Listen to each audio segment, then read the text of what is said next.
Therefore, behold, I send you prophets, wise men, and scribes. What would happen if only the rulers of this world listened to the words of the kingdom of heaven? What would happen if only the kings of the earth humbled themselves to consider the words of God's proven prophet?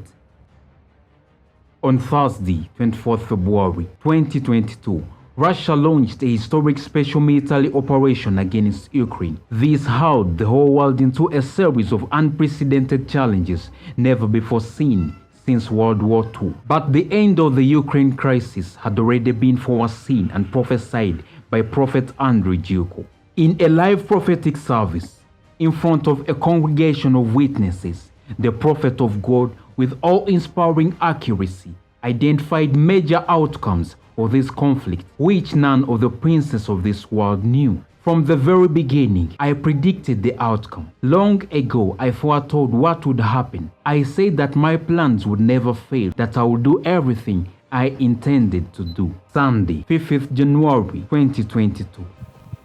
Then Russia, the great bear. I saw Russia coming forth out of her lands to launch an invasion on the Asian frontier, and I saw around the Near East.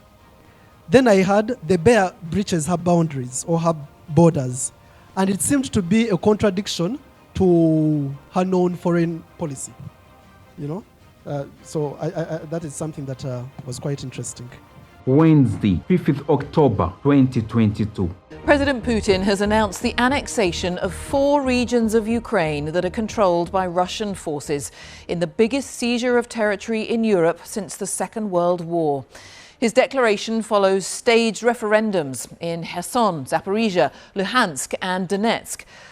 They were denounced by Ukraine and its allies. Then I heard the bear breaches her boundaries or her borders. Breaches. To breach is to violently break through or to go beyond lawful limits. Zaporizhia, Kherson, Luhansk, Donetsk were recognized by Russia Parliament as part of the Russia Federation. This followed 7 months of violence in the military invasion. And it seemed to be a contradiction to her known foreign policy. Firstly, Eastern Ukraine and Russia were traditionally one ethnic group and historically formed the core of the USSR. So this attack was a contradiction of shared history. Furthermore, this annexation was recognized as violation of regulations set out by the United Nations and other international laws.